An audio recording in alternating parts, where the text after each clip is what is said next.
Comparatives and Superlatives. We use comparative adjectives to show change or compare two things. For example, living in a town is more peaceful than in a city. We use than to compare one thing with another. For example, in the past, he was faster than me. Then, we use the with comparative adjectives to show that one thing depends on another. For example, the less you study, the worse grades you get. Then in larger adjectives we use more. For example, the Coca-Cola is more famous than Pepsi. We use superlative adjectives to show something is superior in a comparison. For example, the pizza is the best food I have ever tasted.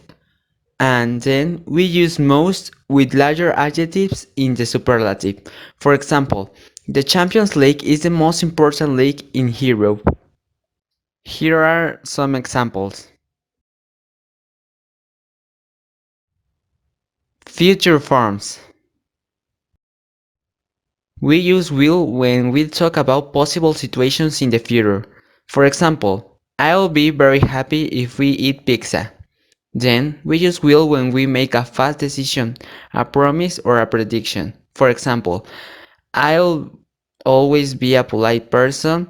They are calling the phone. I'll go and answer. And the formula is subject plus will plus infinitive verb. Then, we use be going to talk about future plans and intentions. For example, I'm going to look for a new place to live next month. We use be going to predict something that we think is certain to happen or which we have evidence for now. Like for example, the clouds are gray, it's going to rain. And the formula is verb to be plus going to plus infinitive verb. Here are some examples. The present simple for the future is used on an arrangement or facts in the future. For example, the party ends at 11 p.m. or the train leaves tomorrow at 6 a.m. And the formula is subject plus verb plus complement. We use the present continuous to say something in the future that we are 100% sure. For example, I'm having a date tomorrow, or I'm having an exam the next week. And the formula is subject plus verb to be plus verb with ing. Here are another examples. The conditionals. We use the zero conditional when we talk about facts that happen 100% sure. For example, if you put water on a freezer, it turns into ice. And the formula is if plus subject plus simple present, subject plus simple present. We use the first conditional when we talk about real possibilities in the future. For example, if it rains today, I'll stay at home. And the formula is if plus simple present plus subject plus will. We use the second conditional when we talk about imaginary or unreal situations. For example, if I get right now $1 million, I could buy a new house. Or if I had a car, I would go to the beach. For giving an advice in second conditional, we have to use would. For example, if I were you, I would study harder for this exam.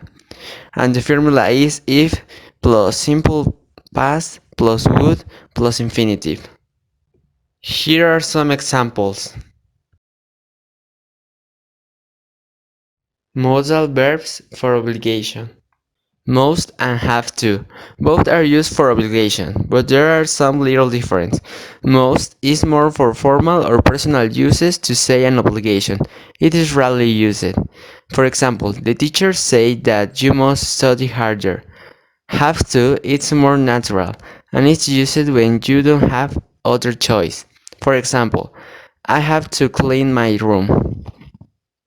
We use should for giving advices and opinions. For example, I think you should improve your homework. We use must not when something is forbidden. For example, this sign says that you must not touch this painting. Then, we use don't have to when something is not necessary to be done. For example, you don't have to come at school in the weekends. And at last, we use shouldn't to give an advice or say what we think what is wrong or right. For example, I think you shouldn't assist to the party. Here are some examples.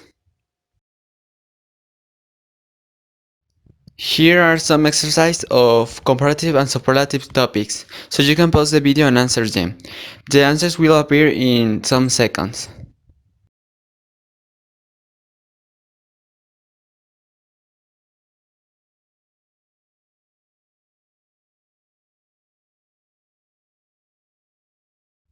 Thanks for watching.